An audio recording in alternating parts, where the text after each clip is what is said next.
Bună seara, dragii mei!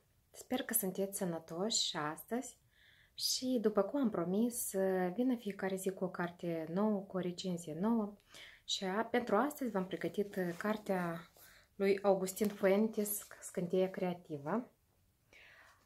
Deci este o carte despre cum au devenit oamenii ființe excepționale datorită imaginației.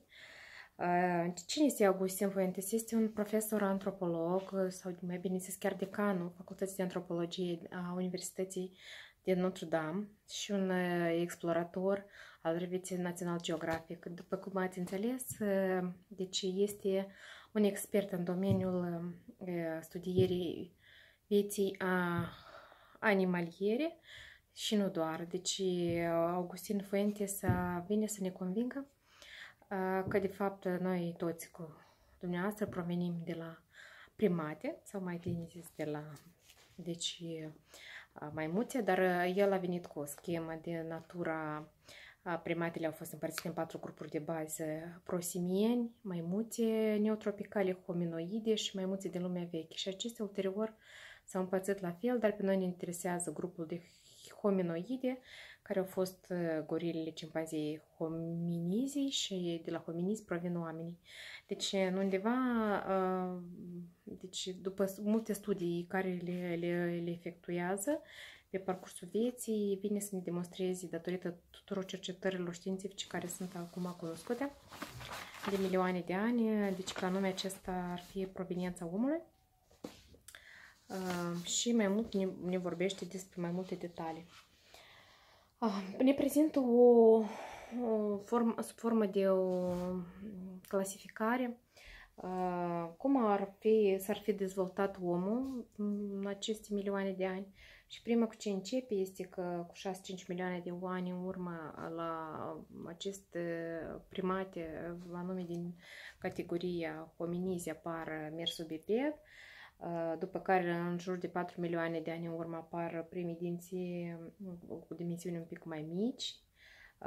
La 3 milioane de ani în urmă apar confecționarea primilor instrumente din piatră și tot la între 3 și 2 apar colectarea cărnii de animale moarte. Și acum la 2 milioane avem dimensiunea creierilor devine la o dimensiune mai aproape de cea actuală. Ce mai vine să ne povestească Fuentes în cartea sa? Comunicarea strămoșilor noștri a avut loc prin gesturi. Cum și de ce este la sine probabil de înțeles. De ce? Pentru că odată având nevoie de această hrană, ei au deprins niște abilități și niște forme de manifestare așa ca să se facă înțeleși. Au învățat să se deosebească prădătorii înfometați de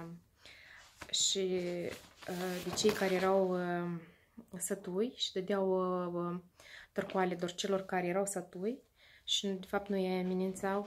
Când și-au dat seama că prădătorii, când au pui, sunt foarte agresivi, dar totodată și foarte vulnerabili. Și forma asta de limbaj al lor, formă de mormăială și gesturi, era de fapt forma inițială a limbajului, care noi mai vedem și confirmată la alți autori. S-au unit în grupuri. De ce? Pentru a-și obține mai ușor hrana.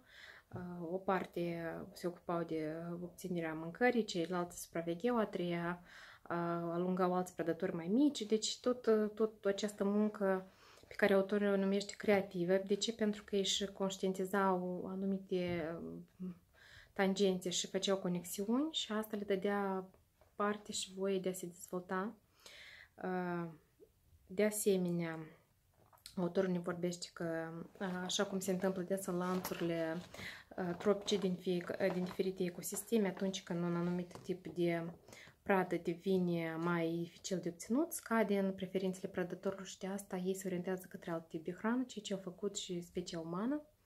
Adică și-au ales alt tip de hrană, pomșoarele, și-au ales anumite plante care le-au găsit ca o alternativă, astfel ca să se poată întreține. Da? Și au apărut s-au apărut, se descrie autorul și despre rase.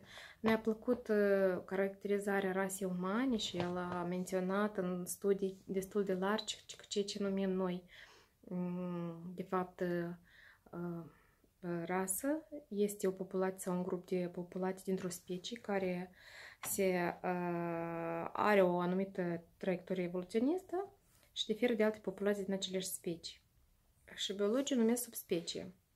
Și noi avem aceste subspecii care se află peste tot în cadrul celor specii și pot avea unele în comun cu altele, mai mult decât cu alte specii, dar sub anumite presiuni evoluționiste ele s-au dezvoltat diferit. De asta diferența dintr-o specie la alta diferă după anumite parametri, însă noi cei ce numim noi negri, albi și asiatici, de fapt acestea nu sunt specii, acestea e aceeași rasă umană și de fapt noi toți provenim cu dumneavoastră din anumite regiuni a Africii, care formele astea de nomazi, vânători nomazi cu legători de pomușoare, au emigrat în Asia și pe ulterior în sudul Europei, astfel făcând posibil această popularizare a globului pământesc. Ce mi-a plăcut la el? Mi-a plăcut că povestirea cum a avut loc domesticirea plantelor și animalelor. Deci animalelor oferă niște detalii foarte interesante și de fapt de domesticirea s-a fost realizată prin 3 modalități, că a avut loc prin comensualism, prin pradă și dirijare. Ce presupune acest comensualism? Este atunci când o specie este atrasă de nișa umană, și anume arată exemplele acelor cai sau acelor cai sălbatici care atunci erau, sau anumitilor lupi care atunci când oamenii aruncau careva resturi, ei veneau pe lângă cetele de oameni și astfel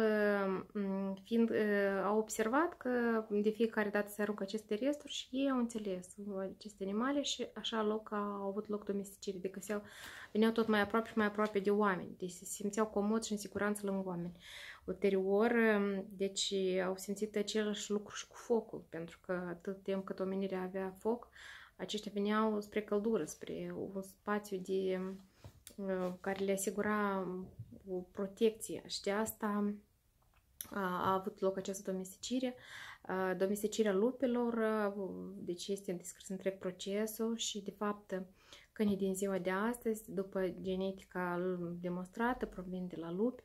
La fel a descris procesul de adaptare a vulpilor, care a fost realizată și experimente, deci de către un expert încă pe vremea Uniunii Sovietice, Dmitri Beliaev, care în timp de 50 de ani a demonstrat că vulpile se pot domestici pui de vulpe în condiții casnice și forma corpului de fapt se modifică. De asta despre adaptarea lupilor se grăiește că a avut loc cu 20.000-30.000 de ani în urmă și în acest procesul de domesticire. La fel se povestește despre cultura domesticirea produselor alimentare, observarea că anumite boabe de orez se păstrează în păstai și au decis să le păstreze pe aceste boabe de orez, astfel menținând doar boabele de orez care au o rezistență mai mare în urma ploilor și a vânturilor, astfel sunt anumite rezerve. Sunt detalizate și expuse și alte forme de comunicare umană. Mi-a plăcut că a descris aspectul de agresiune și război în primele unități umane și anume faptul concretizează că agresiunea și violența este specific umanității și specific omului și doar omul este acel specie care poate să provoace intenționat rău altcuiva. De asta această carte este destinată celor care vor să înțeleagă și să se convingă că de fapt omul este ființă socială și că a avut tot timpul nevoie avea tot timpul nevoie de oameni, este de fapt o evoluție a societății și o evoluție a acestor forme inițiale a umanității, de a se afla în siguranță, de a avea acces la hrană, de a avea protecție, de a nu fi mâncat. și de faptul că noi provenim de la maimuțe. Deci acest autor încearcă să ne convingă prin destul de multe modalități, iar pentru cei care sunt interesanți, deci pot să meargă și să facă cunoștință cu ea. Eu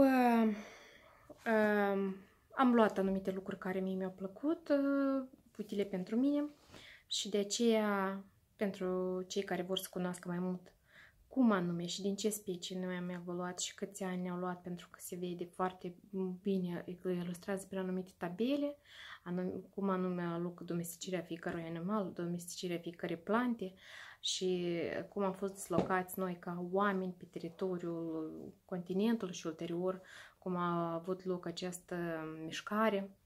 Deci sunt niște materiale prețioase și eu cred că utile pentru o cultură generală. De asta citiți Scânteia creativă. Pentru astăzi atât. Ne revedem mâine. Mulțumesc!